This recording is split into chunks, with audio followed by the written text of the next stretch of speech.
All right, let's get started. Sorry, it's a little bit more crowded than that one. Apparently they have events in that room, so we have to temporarily hold our lecture over here. Just for this week, right? Let me introduce the TAs, Paulina, Trevor, and there will be another TA, Jack Martin, I think, and Jack O'Reilly will be the grader for this class. And they will have office hours, and you can see the office hours if you click my website. It's on the top, see the office hours. In the future, if you are designing a PCB, you hit a wall, you can always ask for help from the TAs. Okay, today we have to meet here because there are so many important things to announce. So you know what we are going to do for this semester. And I'm quite excited about this, all the projects we are going to work on in this class. So to make it simple, let's just remember some of the dates. So first, there's a Labor Day break next week, the week after. So it's on Monday, so which means we won't be able to have a lecture.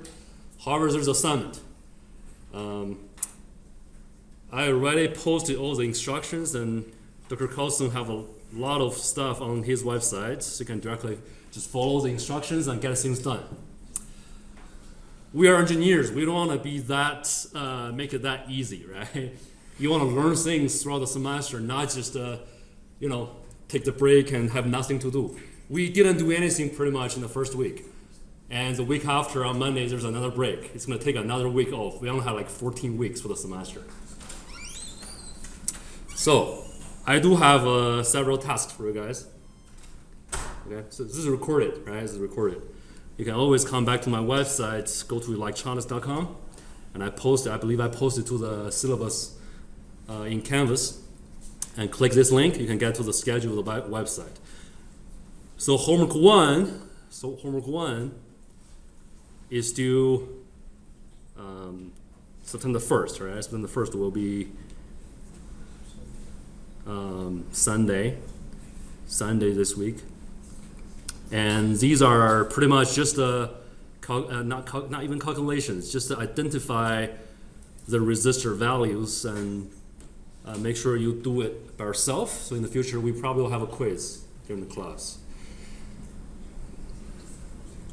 Okay, and some of these calculations and schematics regarding the first lab on breadboard.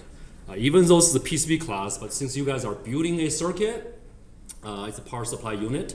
Eventually, I already went through all Dr. Carlson's website, so eventually there will be one single PCB based on his instruction. And it's a power supply unit, allows you to adjust the voltages and currents. I have a lot of other tutorials on PCB that you don't have to adjust the voltages and currents. I think we'll use it for one of the other PCBs, which is not included in his website instruction on his website. I'm going to show you what that is very quickly. However, for this class, following his instructions, we should be able to finish at least one very well-designed PCB, power supply unit, by, I don't want to say the end of the term because I'm not having a field trip like he has. I can see on his website there's one of the weeks is a field trip, so we can save 1 week. And there's another week, I think for some reason students took a break.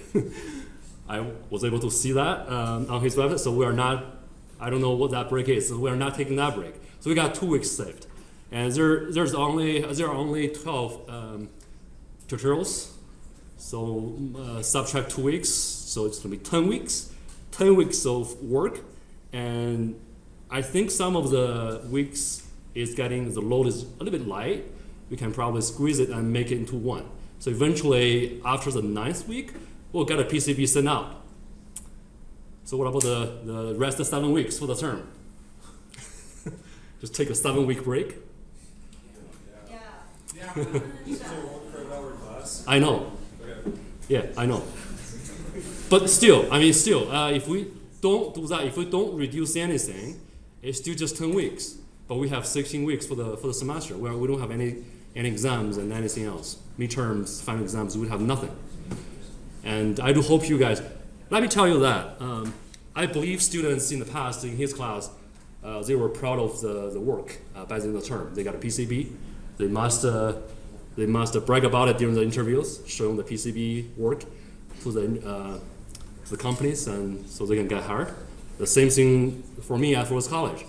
The students who manufactured more than like 3 or 4 PCBs, the employment rate is over like 95%. Even though it's just Forest College, not even mine. I mean, the employment rate is super high because they know how to do microcontrollers on PCBs. So it's a super important skill to have, and I'm not.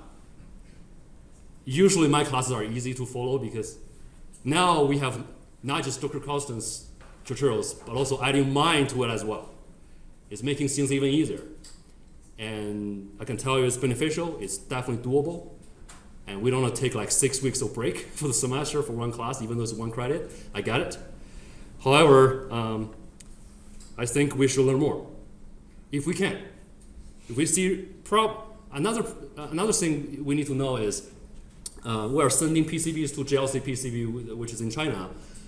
We send it out, which takes like 10 days to get it. Okay, 10 days. What are we going to do for the 10 days?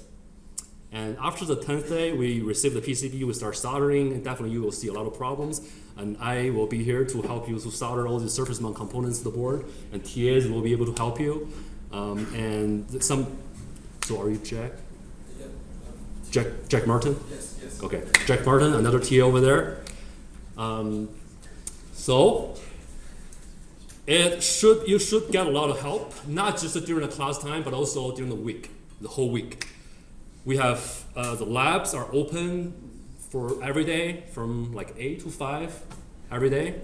And TAs are having office hours. I have office hours Monday, Wednesday, Friday from 8 a.m. to 9:30 a.m. And I can let you know that if you come to visit my office hours, I don't mind if you want me to show you all the steps from nothing to a PCB layout. So I can show you one thing here, but the PCB layout is just so simple compared to IC design. Integrated circuit design takes 20 people team at Apple or Samsung for the whole year. PCB design, 1 person, 2 days. So you can tell the difference. PCB design is really, if you know how to do it, it's not difficult compared to integrated circuit design. Let me show you two. So the power supply unit is something you can see on his website. It's a really good design, teaches you all the best practice about making good labels, names, values, and a really nice looking schematic, which we should all follow. I also learned a lot.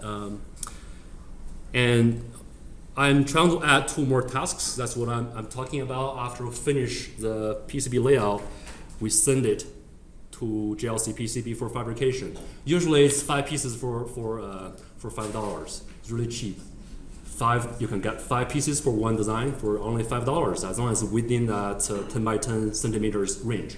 And usually it will, because our power supply unit is just so simple. And if I don't know the size yet, however, I would recommend you guys to panelize the design, because it's the one, for example, you got 10 by 10 for free, okay? If you calculate it, if you get the size of your board, for example, it's like 4 by 4, right? So definitely you can put a 2 by 2 array on the 10 by 10 panel to reduce the cost. So it's also $1 for a piece. But eventually you got 4 boards on one design, on one panel. So this is something is not included on the website, but I am going to require that. I'm not just hope. I'm going to require that you guys to do it. In the future, if you are selling your board, you can, like what I'm doing here, I have my website, you have your own website, just paying like $200 for the domain name and host server. You can post your PCB design to your website and sell it. Okay, so by the time you have to panelize it, you don't want to just have one single little board for one panel. The cost will be too high. And another example is I want to tell you, PCB design, if you start up a company, you can make a very good profit in the future just by selling one really unique design. I purchased a burner alert a few years ago. It's working. If you tune it, if you turn on the burner, right? So it's changing the angle. You got a tube center, a sensor, or like gyroscope, whatever. It's a very cheap sensor. You tune it, it's going to sense that angle and starts beeping, all right? And after a few minutes, it's going to beep again if you don't turn it off. And since I had an issue in my house, because my wife sometimes will forgot to turn off the burner, right? So I have thought about a lot of options. For example, it has an IR camera on the top of the burner to sense that temperature and send it wirelessly to a big monitor hung on the wall, showing full burners which one's red. And so before someone left the house, will see or look at it and see which one was on. That's too complicated because it takes time for the burner to cool down. So someone has to wait there before they want to leave until it cools down and become blue, right? So that's not a really feasible. And it's very expensive. You have got a monitor, and if you want to sell this to someone, you cannot justify it. A monitor like costs $200, and and a temperature sensor, same issue, takes time to cool down, right? So you cannot use temperature sensors. So the tilt sensor really works, and it cost me $80. And since I bought it 2-3 years ago, I have never had one single case, and anyone in the house forgot to turn off the burner. Even though it's just you turn it on, it's beep beep. And after 2 minutes, 3 minutes, it beeps again. Even though you're upstairs in your bedroom working on something, you can still hear the beep. If you forgot it, you can come downstairs and turn it off. And that single sensor, I searched on their company's website, there are only 2 employees for the company that are making $500,000 by selling that sensor as a revenue. So 2 people in the company selling that very simple sensor with a little, just the PCB is the circle plate with a little PCB, has the sensors mounted to it. So you can, it's getting sticky on one side, so you can put on a knob of the burner. So one of the everyone in the company is 2 people, but everyone's making $250,000 before tax, I think. Anyway, so that's just one of the examples. What about you have like more than 1-2 products? So it's way easier money compared to you work for someone else, right? So you can start a company easily. And I have just millions of more examples I can show you if you are interested, who are selling their own PCBs and making really good money, okay? I sold a couple of other PCBs as well to small companies, and I think we can probably finish the power supply unit by, I think, week 7, week 8, by looking at his website, week 7, week 8, probably the PCB is out. The design is out. JLC PCB will be very busy making 100 different PCB designs, but they will be pretty happy, I think, hopefully. And then 10 days later, we'll receive it, okay? And then we'll start working in the lab, soldering, and we'll debugging your circuits, probably redesign the board, send it out. However, the workload will be really light. We are pretty much just halfway throughout the semester, and keep super light load towards the end of the semester. I cannot justify it. So, 2 simple, 2 more additional projects, very doable. Let me show you the first one. Temperature sensor on Arduino. Never mind, it's not going to be Arduino boards because I never used Arduino boards as a board in my system. You don't want to sell Arduino boards. It has too many redundant peripherals. So just use the chip, right? So you want to know how to design the system using the microcontroller itself instead of having a shield. So what do you need to drive a microcontroller as an embedded system, independent embedded system? What's the first one? As an electrical engineer, you guys are junior seniors. What's the first thing you want to consider? Power, yes. Okay, 5 volts, 3.0 volts, 1.8 volts, whatever. Okay, usually these Atmega 328P microchips like this one. These are 5 volts because it was fabricated with 350 nanometer technology, huge transistors inside. So 5 volts, okay, 5 volts. 40-year-old technology. Anyway, It's working as the 8-bit microcontroller. It works perfectly. What's the next? Usually crystal, right? You want to run this microcontroller at which frequency? Okay, so usually microcontrollers like this is running at 16 megahertz. So we need a little crystal. You can see the crystal oscillators over here. It's a surface mount, so you need to learn how to solder a surface mount crystal as well. Important. And you want to pull up the reset pin because the zero active. You want to give a power and ground. You want to connect the digital pins to a LCD. So what are the LCD protocols?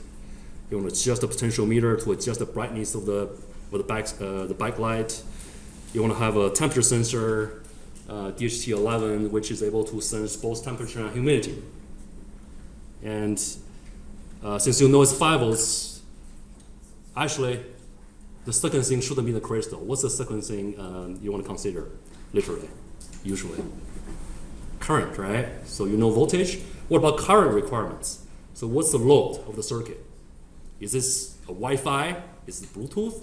Which usually requires a higher current because it's trying to send out wireless signal, so it requires high current. If you have Wi-Fi, Bluetooth, usually we pick up 3 amps regulators. If it's just a microcontroller like this, usually just 1 amp. Okay? So why don't you just pick up a 3 amp since it can handle, has more current capability or capacity over there? If it only need 1 amp, why shouldn't we pick up a 3 amp regulator? So just in case we want to run some higher power consuming components. Anybody knows the answer? I mean, one's cost is just not worth paying for capability that you're not going to use. Yes. So 3 amp regulators are more expensive, a lot more expensive compared to the little AM1117 5 volt regulators, 1 amp only. So what's drawback or what's cons of using this cheap regulator? Anybody knows that? What are the bad things about it? It's very cheap, right? So usually it has a high dropout voltage. So what is the dropout voltage? So when you send in a voltage, it has an input voltage range, usually from like, if it's a 5 volts regulator, so it's taking inputs from 6 to 12 volts. Okay, so accepting, for example, 6 to 12 volts. And the dropout voltage somewhere around like 800 millivolts. So can you use a 6 volts power supply to drive it? It's already hitting the limit. Why? Because you put a 6 volts in, it's dropping like 800 millivolts. You know, it's okay, it's gonna give you 5 volts power supply eventually, but however, it's wasting 800 millivolts. So that's something you want to consider. Why I want to bring this up? Because you'll immediately see the real world example in in the second design we want to work on. I'm going to show you really quick, but let's finish this one first. Okay? I did this because there's an outreach activity like Dr. Carlson already did a lot of times. So I want to show them how to make a microcontroller control humidity and temperature sensor really quick. I think the whole PCB board design, because I'm not selling this, so I just do the auto routing.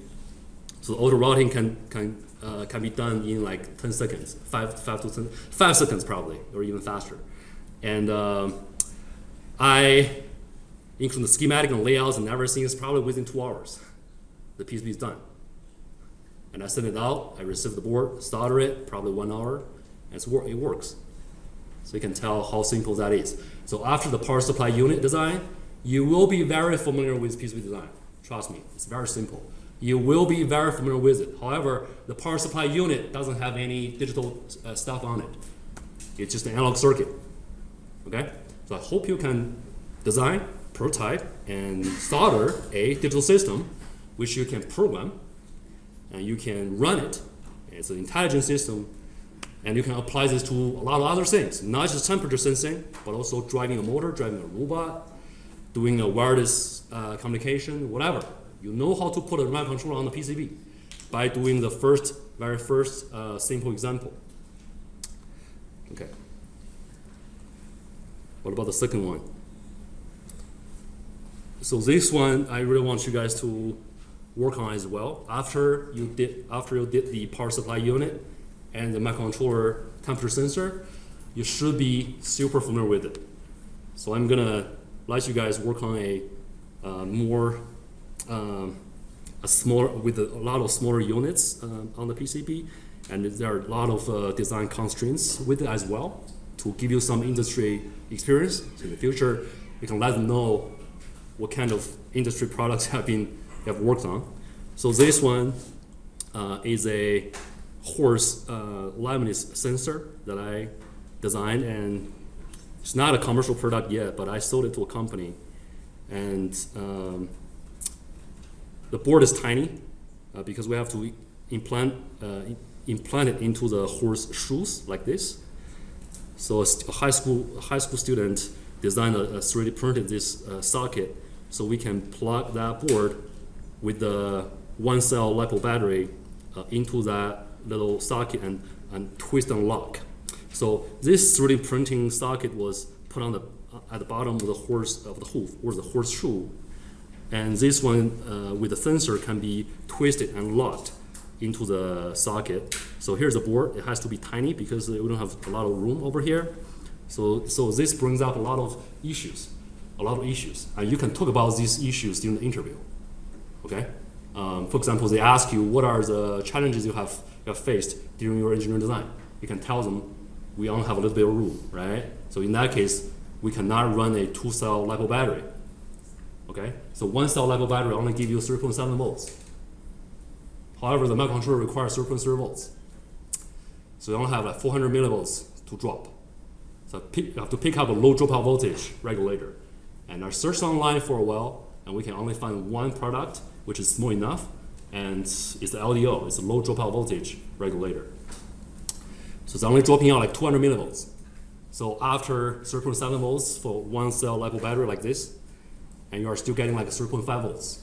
So 3.5 volts will comfortably drive that 3.3 volts microcontroller without any problems. Okay, and you put it at the bottom. I mean, we're not doing the next. So what you guys are going to do is have this little PCB soldered, and we're having a commercial ESP32 microcontroller, so you can wirelessly send the acceleration and gyroscope data to that ESP32 and receive it by the let's don't do SD card. Let's just receive it through the serial port. So we're displaying everything on the Arduino's serial port. You can see the acceleration curves.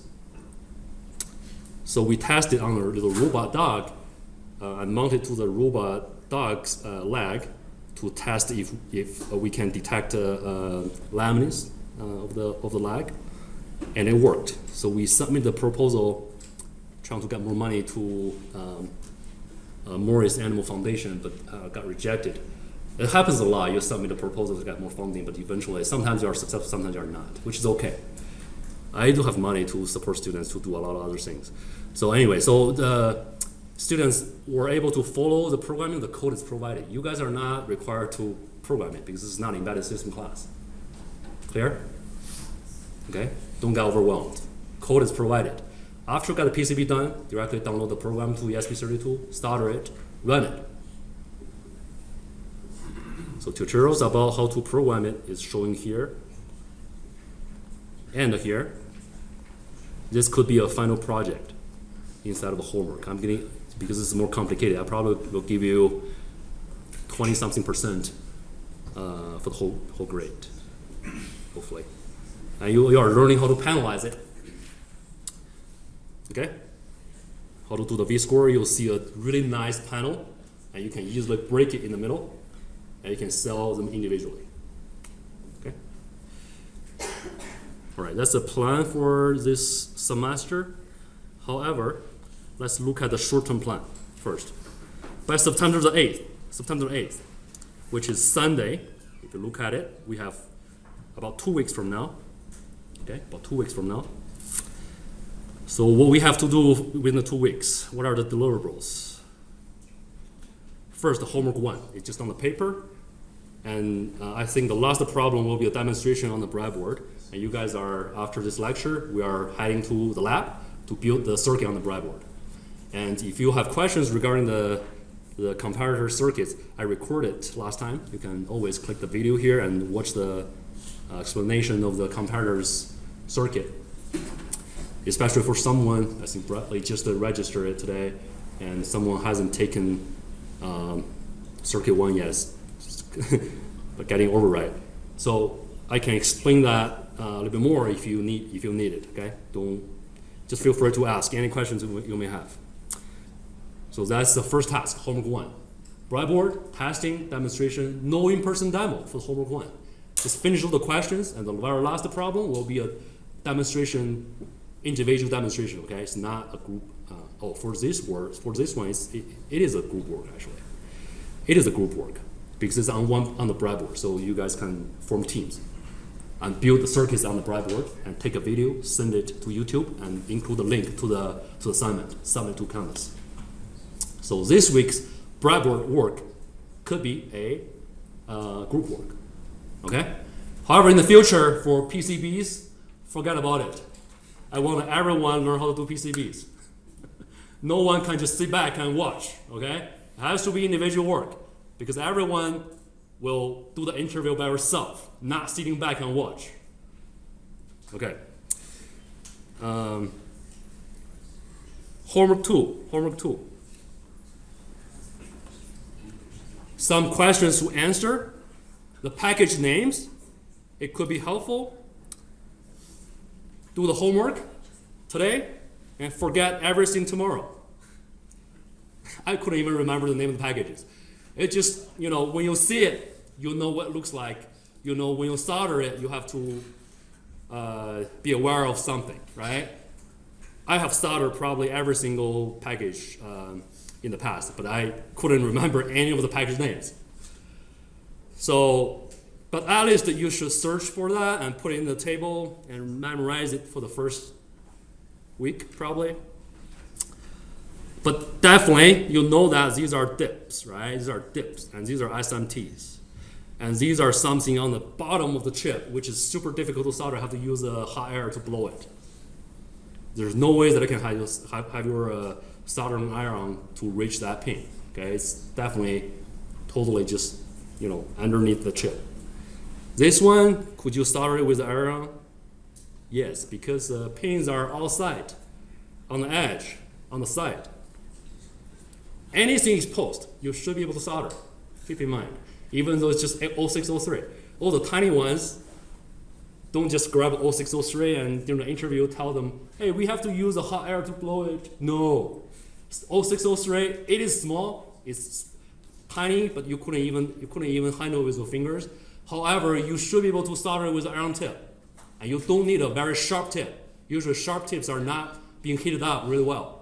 So the wedge tips, pretty big, 10 times bigger than the resistor itself. You can still solder that 0603. I will teach you how to do it. Just don't tell them like, oh, this is a little tiny surface mount, you have to use a hot air. No. All right? Actually, manually by tip is easier, even though it's a big tip.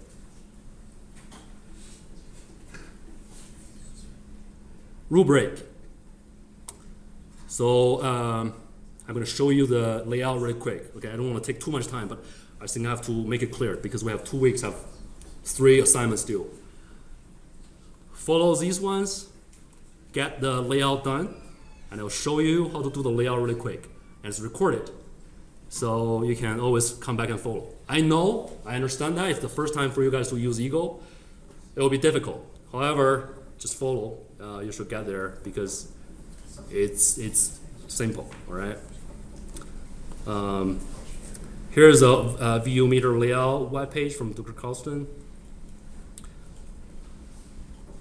Okay, it shows you a lot of details about it.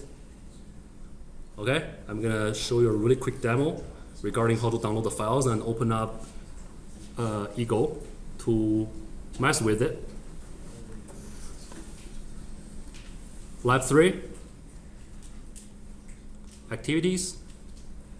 So see, we are not doing this one for Lab 3.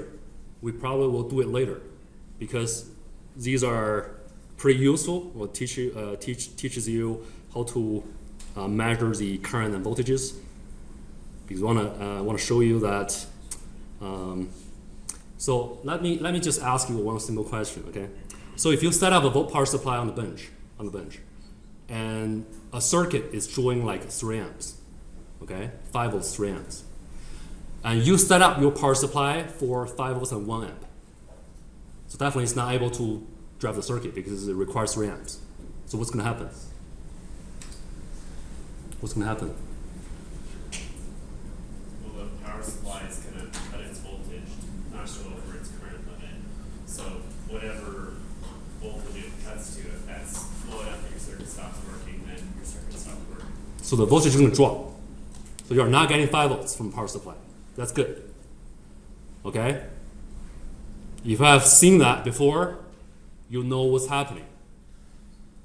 Because we are designing a power supply unit this semester to allow you to adjust the I set, the current set, and voltage set.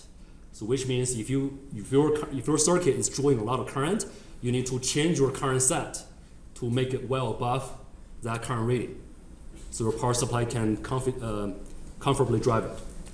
It's the whole point for this testing. Okay. It's the whole point for this testing. See, you test everything and put it in the table and draw the curve. But it's nothing about PCB. So we are going to do the PCB first and come back to do this if you get a chance. Make sense? Okay.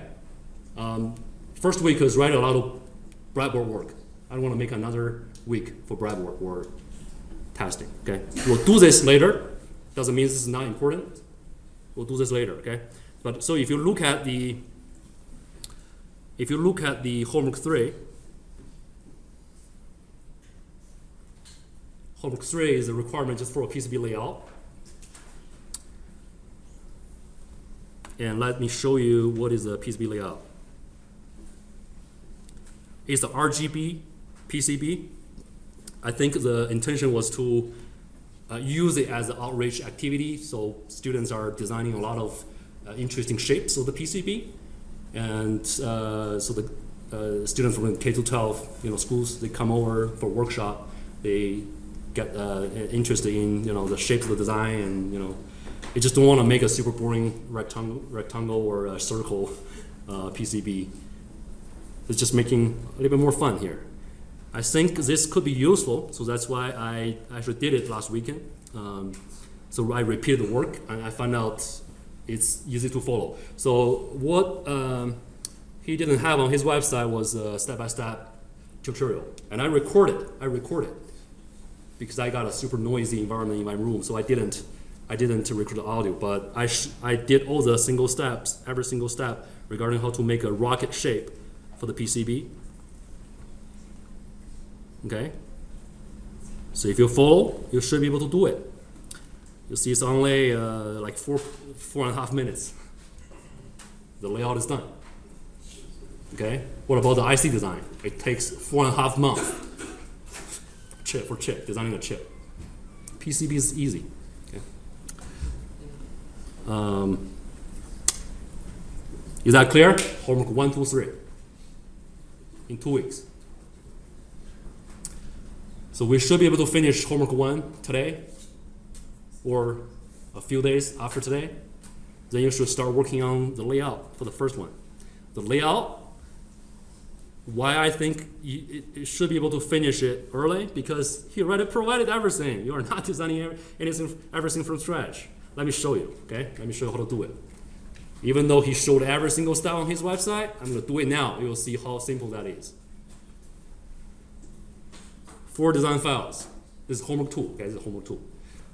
4 design files you can find on his website. Right click, save the link as, desktop, layout, save link as, desktop, design rules, save the link as, desktop. The blasters image you want to put on the PCB as a bonus point, according to him, as a requirement for my required. Okay, got some graphics on it. So Eagle,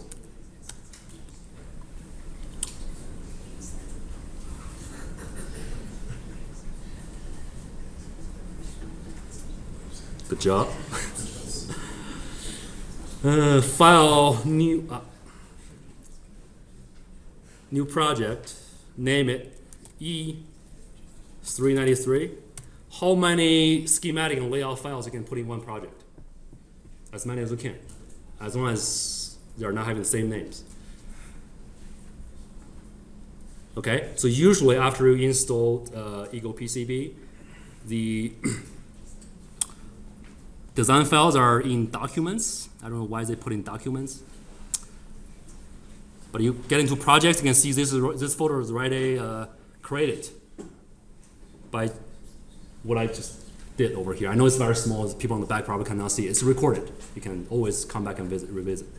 All right, so I'm getting into here. You can see this is my working directory. I'm gonna drag and drop everything into this folder. And then you come back to Eagle PCB, you click this drop-down menu, you can see all the design files. Alrighty. And you double click, and here's a board. And come back to Eagle, and double click a schematic. Here's a schematic. Like I said last time, here's a potentiometer, 10K potentiometer, and resistors as a resistor screen or a ladder as a voltage divider is providing reference voltage to the comparator. Again, so if you're not familiar with the circuit, the theory of the circuit, go back to the video from last week. I recorded the lecture. Watch the lecture. If you still have questions, feel free to ask me with the TAs anytime. Turning on the LED, that's showing a 2.2K. 2.2K is okay, but 10K is too high. I think it's going to dim the LED a lot. So just build this circuit. This is going to be circuits built on the breadboard this week. This is homework 2, right? Breadboard is homework 1. This is homework 2. So click this button. You can switch back and forth in between schematic and layout. And I think the homework asks you to place the parts into the box and route it. Okay, everything is provided. You should get it done really quickly. So let me drag it and drop in the box and show you what's gonna happen. One more thing, you see the line here, the dashed line is a polygon. It's not a rectangle, it's a polygon with the dashed lines. So you know the right color is what? See, it's top, it's top metal. So we are making 2-layer PCBs, not 5, 10, 24, 40, 64 layers. They are way more expensive. So 2 layers, $1 for each, for a piece with GLC PCB. 24 layers, who knows, expensive. So top and bottom, 2 layers. Top, bottom, 2 layers of metal. So you can route your traces on top and bottom. So this is a polygon around the dimension. So dimension is this red line is layer 20 here. Okay, this line, you couldn't see it, but let me show you how to do it. Click layers and hide all the layers so you can click which one you want to display. So you can check every single layer. Okay, let's take a look at dimension. So you are interested in that. Okay, that's the dimension. What does that mean? So the yellow color, the yellow line, will be the outline that the manufacturer will cut through. So it's going to make that shape. Everything at dimension will be cut. So this is a dimension layer, which is layer 20. Okay, and you go back to the layers. What you want to do? Oh, I lost all the design files. Show layers, they are still there, don't panic, okay? And top polygon, and you want to see, hey, where's my bottom polygon? Click bottom, see, bottom. And what else you can do? Rest nest. What does rest nest do? It pours the copper, Is it really pouring copper into it? No. The copper board originally has homogeneous copper layers on top and bottom. So you design the traces, the print the mask, and etch off whatever is not being used, and leave the traces on the board. So it's not actually pouring. There's nobody pouring copper to it. They are just leftovers. They left the copper on it instead of etching them off from the board. So these are poured copper, and you can see. I'm pretty sure I'm not losing them. So let's go to top. Okay, so right poured. So it's, for some reason, it's hiding that polygon.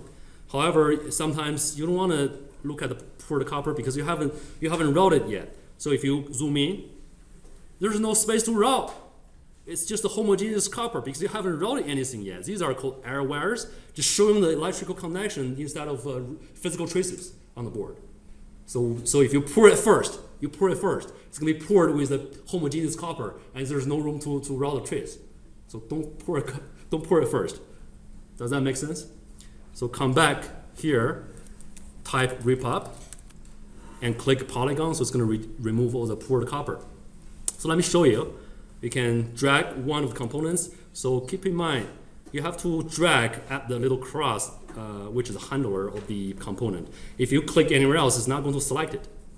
You have to zoom in and find out this little thing. So you click it, it's going to select it. And then zoom out, right? Zoom out, and drag it. And you can click the right button of the mouse to rotate it, and you place it over here. Okay? And now I think the instruction asks you to manually route everything and without creating vias. So what are vias? They're just through holes. Whenever you run out of the options to run on the top layer, you drill a hole to the bottom and route it at the bottom. You know what I mean? Because it's crossing, it's shorting on the top. So you drill a hole, for example, it's routing this way, you drill a hole to the bottom and come up. You know what I mean? So you can drill a via, it's called via, actually through holes. So how to do vias? For example, okay, so these two, this is the error wire here. So these are electrically shorted. So if I click route, and I think the instruction asks you to have a 16 mil width of the trace. So 16 mil, just take a look at it. It's like this wide. All right. Usually the ground traces are wider. That's why we poured copper, because the whole bottom copper is ground, and the whole top copper is VCC. Why? Because we want to make solid power rails. You know, if you have a big metal, so the resistance will be lower, you're having a solid reference. If you have a big metal for the top, you have a solid power supply. If you have a super long, very thin and long trace route from here to Chicago, it's not an ideal metal, so it does have resistance. From here to Chicago, you will have a lot of resistance. I'm just exaggerating, but on the board, when you route it a super long, thin trace, it's going to introduce resistance. And if you are having a ground line with that little thin and long trace, here is 0 volts, here will be like 0.5 volts, you know what I mean? There will be a voltage drop across the resistor. So that's why we make a huge plate, pour the copper at the bottom as a ground metal. So it's a lower resistance, also on the top as well. So now let's route it. So for example, if I click route and I choose 50, okay? So see the differences over here, right? You see that? Well, you couldn't see that clearly, but if I click, you can see. All right? And then I want to go back. I don't want to use it because it's asking you to do a 16 mil connection. 16 mil. So see, it's thinner, right? Even though the wider traces has lower resistance, it's better, but however, if it makes it harder to route. And you cannot make your components too compact because the traces are huge. So, okay, so the instructions can ask you to route everything manually. It's gonna be a puzzle. You guys are solving puzzles, okay? For my boards, I'm just so lazy. I just auto route it. However, it's the first design. I think you guys should manually route it. I did it in the weekend. I was trying to find out a way out, like solving a puzzle, and I didn't make it. I'm gonna let you guys to do it. All right? I just didn't spend the time on it. Okay, so now let's do it. A few connections here, and it's asking you to not having right angles. Because right angles will introduce a lot of resistance and heat and everything else. But however, for this kind of simple board, you're not going to have any issues. However, follow good practice. Do not use right angles. What does that mean? Is this right angle? No. Is this right angle? Yes. Yes. All right. So go back. You're getting 10 points off if you have right angles. So where is this connected to? Can you see the arrow wire? To here, right? You want to find a way? There. Let's do it. No right angles. Literally told me no right angles. TA don't like right angles. So no right angles. Okay. However, I'm running out a lot of options to route other traces by just randomly connect something. Okay. Anyway, so let's do another one. I think it's asking you to place all the parts to this box and place this part. It's just like playing a video game. It's so fun. You know. See? Isn't it? Video game will get you a job. All right. Bad practice, options, no, tools, auto router, route it.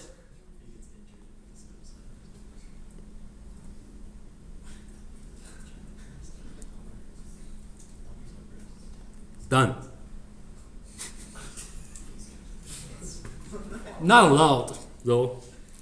How do you get rid of it? Rip up. Type rip up. Rip up everything, all signal. Yes. Rip up polygon. Yes. Recovered. Start just coming back to do your manual routing. Okay. Do it for the first time and have some fun.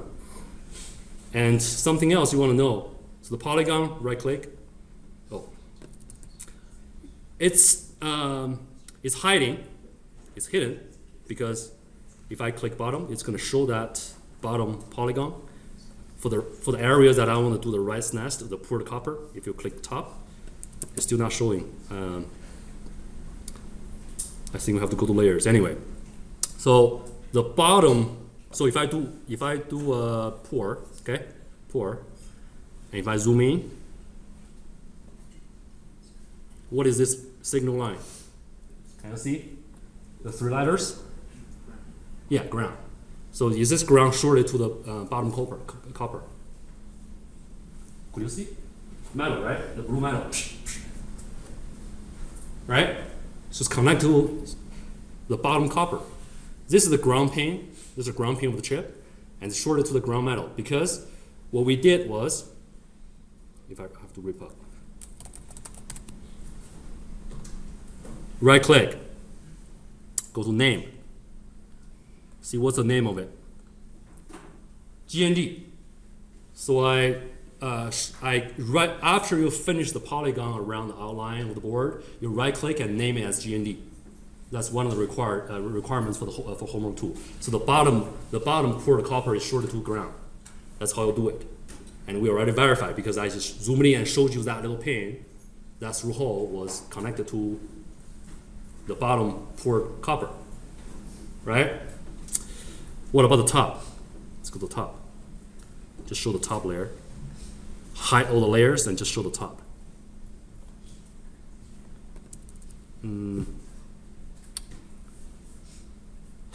What's happening here?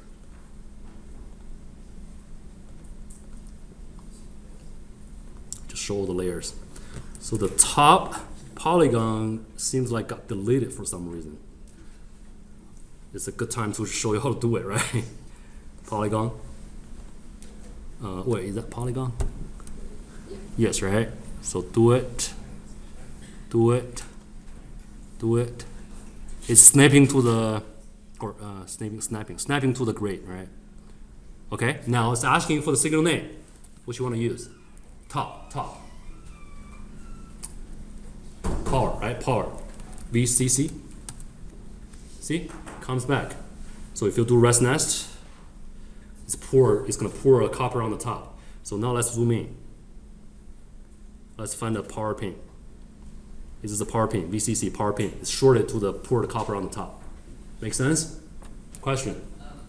Why is it across instead of just metal all the way touching all of the pad? Because you need a hole to plug in your chip into it. So like you could just have the whole. Oh, the whole. Yeah. These are thermal reliefs so that when you're soldering this pad, it heats up, and these gaps here prevent heat transfer into the copper around it, so that just this area heats up so you can solder to it and you're not heating the entire top of your board.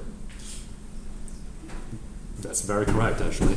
Have you soldered a big metal piece in the past? Okay. Could you really solder it using an iron tip? No, because it's dissipating heat really quickly. So the soldered area is not heating up efficiently. Eventually, your solder is not going to melt. So it has to be a little tiny pad so you can heat it up quickly, and it's going to melt the solder, and the solder is going to stick to it. Because this whole board is poured with copper. So if you heat it up, if it's all connected, you heat it up, it's going to dissipate heat somewhere else. Okay. Thank you. Now let's rip up this polygon. Something else I want to. Routing. Okay, routing. Got a vias. So I click route. And 60 mils, correct? And I'm gonna route it here. What if I want to route at the bottom? So press the space bar, it's gonna create a via, and so you can see it's routing at the bottom. And there's another way to do that, which is just press the scroll wheel of the mouse. So you can see it's gonna do the same thing for you, right? It's not switching. Okay. You always have other options when it's not working. So, for example, this, okay? I'm getting a bottom trace. And I think this requires you to route everything on the top. No bottom traces, you are going to lose points if you route at the bottom. So now I'm routing at the bottom. So what if I want to route it on the top? There's another option to do it. You just directly come back here and select the top. So you're going to place the via and then start routing on the top. So always come back here. It's not the best way to do it, but it's going to work. Sometimes you press the bar. It should work as well, right? Press. Okay, either way works. However, this one doesn't allow you to do it. So otherwise you're losing points. Let me see if there's anything else I need to let you guys know. So basically, get it routed, get a PCB, put in the homework assignment, turn it in, and homework 2 is done. So this is not difficult, and you don't even need a lab. You don't need a lab.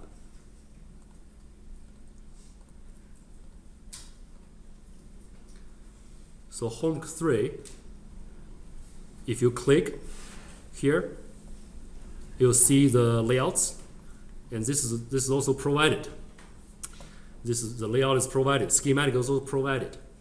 So you are not designing anything. Just to place them like what I just did, and manually route it.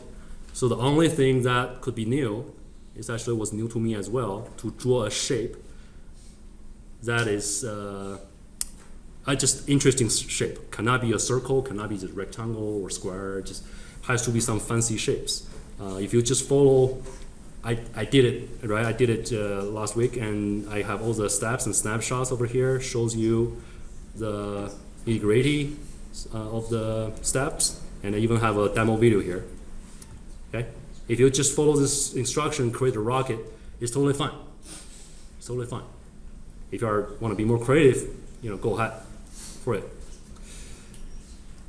This one is even easier. It's just a RGB LED. So the RGB LED has 3 different colors, R, G, and B. So you are giving different currents to it. It's gonna adjust the brightness of that certain color. So eventually the combined color will give you a different, all different spectrum, all different colors in the spectrum. That makes sense? And we don't even need to worry about the physics, because the LED will be a single component just over here. Look at schematics, getting complicated. However, the layout is already provided, and that's a component. You just need to grab it, plug in, solder. That's it. Isn't that very simple? And you can see these are just the potential meters, and these are resistors. That's it. So we are not manufacturing this PCB. We just got a layout, and the homework 3 should be done. And we are skipping that LED current voltage measurements with benchtop equipment. We'll do it later. Okay. If you see the tutorial on his website, there's a lot of things regarding that measurement. We'll do it later. Okay. Any questions before we head to the lab? Good. Yeah, that's me there.